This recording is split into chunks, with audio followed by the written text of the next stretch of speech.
Not only నిజామాబాద్కే పరిమితమా Dharmapuri మరి అరవింద్? నా బాధ్యతనే అది కదా. రాష్ట్రం అంతా ధర్మపురి అరవింద్ మా గొప్ప లీడరు, స్ట్రాంగ్ లీడరు, చాలా గట్టిగా మాట్లాడతాడు, అది మీరు అంటున్నారు, నేను బీజేపీ అంటలేను కదా. అధ్యక్షుడు అయితే బాగుంటుండే అని మీ కార్యకర్తలు అనుకుంటున్నారు కదా రాష్ట్ర మీరు వ్యాప్తంగా. అంటున్నారు, నేను అంటలేను కదా. నేను నిజామాబాద్ మా parliament constituency కార్యకర్తని, Bharatiya Janata party కార్యకర్తని.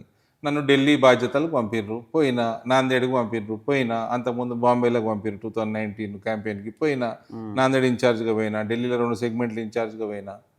అట్లా బాధ్యత ఇస్తే పోతా, సో నాకు సంబంధం అక్కడ విశ్లేషణ చేస్తా, అక్కడ సర్వేలు చేసుకుంటా, అక్కడ స్టడీలు చేస్తా, అక్కడ రిపోర్ట్లు ఇస్తా.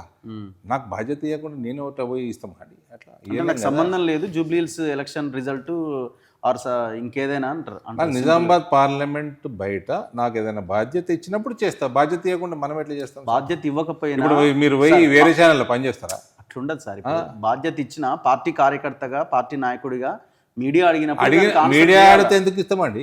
మీకేం పని లేదు, మీకు పని లేదు, మాకు ఉంది పని, మాకు బాధ్యత ఉంది, మీకు బాధ్యత లేదు. బాధ్యత ఉంటే మీరు చెప్తారు. మీరు పోయి నక్సలైట్లని పోగొడుతున్నారంట, పోలీసు వాళ్ళని తిడుతున్నారంట. ఎక్కడ చూపించండి ఒకటి, ఒకటి చూపించండి. వాళ్ళ హిడ్మానో వాళ్ళ పేరేందో పొగడేస్తున్నారట.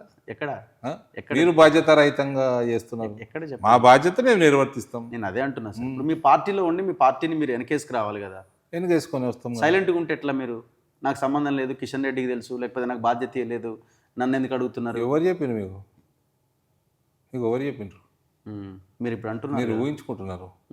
నాకు నిజామాబాద్ పార్లమెంట్ నా సార్. బాధ్యత. ఇప్పుడు అది మినహా నాకు వేరే బాధ్యత ఇస్తే నేను చేస్తా. జూబ్లీ ఇవ్వకుండా నేను ఎట్లా చేస్తానండి?